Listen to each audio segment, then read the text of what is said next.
کیا واقعی مداخلت اسٹیبلشمنٹ کی ہوتی ہے سیاست میں؟ جو بھی اس میں شامل ہے، کیوں ڈر کیوں رہے ہیں؟ زندگی بہت پیاری ہے۔ 9 مئی میں بھی باقاعدہ طور پر فیض حمید انوالو تھے۔ کیا وہ مداخلت صرف عمران خان کو حکومت میں لانے کے لیے تھی؟ سیاسی معاملات میں سب لوگ یہ سمجھتے ہیں کہ ہماری فوج کا یا اسٹیبلشمنٹ کا وہ جی بہت زیادہ عمل دخل ہے۔ اب جن کا عمل دخل تھا ان کو سزا سنا دی گئی، اپنی طرف سے وہ کلیئر ہو گئے۔ کیا لگتا ہے کہ واقعی ہماری سوسائٹی میں جس طرح پولیٹیکل سینیریو چل رہا ہے اس میں اسٹیبلشمنٹ کا کردار جو ہے وہ واضح ہے اور بہت زیادہ ہے؟ یہ تو ایک اوپن سیکرٹ ہے کہ اسٹیبلشمنٹ کا سیاست میں کردار ہے یا نہیں ہے۔ اچھا، یہ اوپن سیکرٹ ہے؟ جی اوپن سیکرٹ ہے۔ اچھا، ہمیں آج تک جو مطالعہ پاکستان پر آیا گیا، ہاں، کیا ہم اس میں سے جنرل ایوب خان کو نکال سکے؟ نہیں۔ کیا وہ سیاست میں مداخلت نہیں کی؟ پورے ایک آئین کو اٹھا کے ردی کی ٹوکری میں پھینک دیا اور دوسرا آئین اپنی مرضی کا آ کے دے دیا، جس کے بارے میں کسی صاحب بصیرت نے کہا تھا کہ 1962 کا آئین فیصل آباد کا وہ گھنٹہ گھر ہے کہ آپ جس بھی بازار سے یعنی جس بھی سیکشن سے داخل ہوں آپ کو آگے ایوب خان کرا نظر آئے گا۔ آپ وہاں سے آئے۔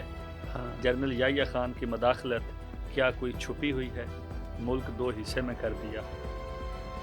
ضیاء الحق صاحب اور ان کی اسلامائزیشن کیا اس ملک کی تاریخ سے کوئی بہت بڑا سیکرٹ ہے کہ ان کی سیاسی مداخلت نہیں تھی؟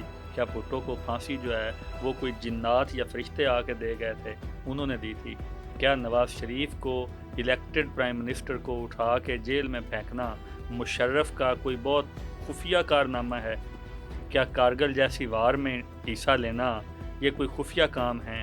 یا ایون اس کے بعد فیض حمید یا آگے اب میرے پر جلنے شروع ہو گئے ہیں، جو بھی اس میں شامل ہے، فیض حمید سے آگے بولیں، جو بھی اس میں شامل ہے، کیوں ڈر کیوں رہے ہیں؟ زندگی بہت پیاری ہے۔ اور یہی آپ کے سوال کا جواب ہے، یہی آپ کے سوال کا جواب ہے کہ آپ کہاں جائیں گے اس ملک میں۔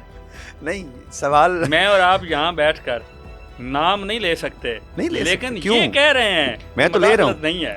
نہیں، میرا تو آپ سے معصومانہ سا سوال ہے، کیا واقعی مداخلت اسٹیبلشمنٹ کی ہوتی ہے سیاست میں اور بہت زیادہ ہوتی ہے؟ آج کے دن تک تو ہو رہی ہے۔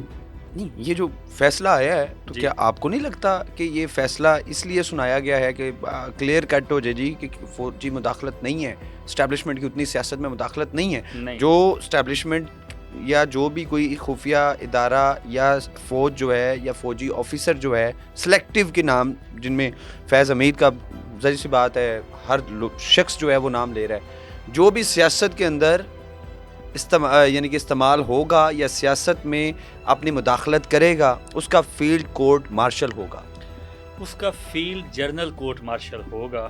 قانون تو یہ کہتا ہے، لیکن مسئلہ کیا ہے؟ جس طرح ہم آج پی ٹی آئی پہ ایک الزام لگاتے ہیں نا کہ جو جرنل ان کو سپورٹ کرے وہ تو اچھا، اور جو ان کو سپورٹ نہ کرے وہ غدار، اور اس کو پتہ نہیں کیا کیا نام دیتے ہیں۔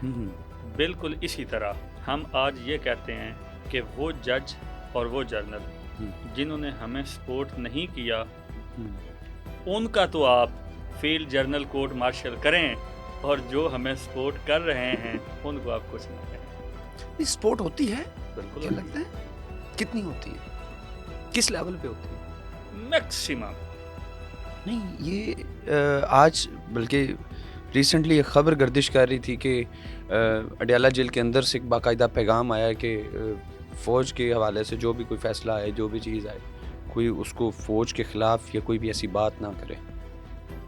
مجھے اس بات کا علم یعنی کہ نہیں ہے۔ ایک گردش کر رہی ہے، کیا سرائیاں ہیں کہ اڈیالہ جیل سے ان کے اپنے جو لوگ ہیں ان کو یہ واضح پیغام دیا گیا ہے کہ اب فوج کے خلاف کوئی بھی بات نہ کریں یا فوج کو بدنام کرنے کے حوالے سے کوئی بھی میسیج یا کال یا کوئی ٹویٹر کے اوپر جو ہے وہ پروپیگنڈا نہ بنایا جائے۔ میرا یہ خیال ہے کہ یہ پیغام تو شاید آلریڈی ہی لسٹ کر رہا تھا کہ فوج کے خلاف کوئی کچھ نہ کرے، صرف لوگوں کے خلاف کچھ نہ کچھ ہو رہا تھا.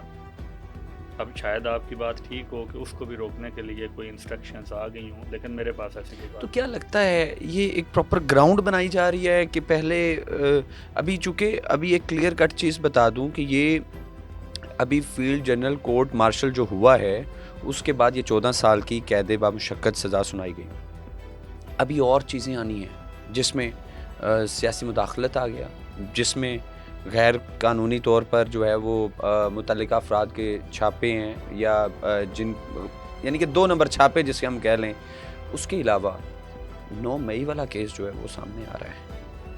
کیا یہ 9 مئی کا کیس بھی یا 9 مئی میں بھی باقاعدہ طور پر فیض حمید انوالو تھے؟ ایک تو یہ ہے کہ جب بھی کوئی فوجی افسر ریٹائر ہوتا ہے تو اسے ریٹائرمنٹ کے بعد اگلے 2 سال ان آفس ہی کنسیڈر کیا جاتا ہے کہ وہ اور کوئی کسی ایکٹیویٹی میں پارٹ نہیں لے سکتا, پالیٹکس نہیں کر سکتا, کوئی اور نوکری نہیں کر سکتا, کسی اور جگہ پہ اپنے آپ کو انگیج نہیں کر سکتا. وہ 2 سال تک اسے جو ہے وہ ریلیکس ہونا ہی ہے.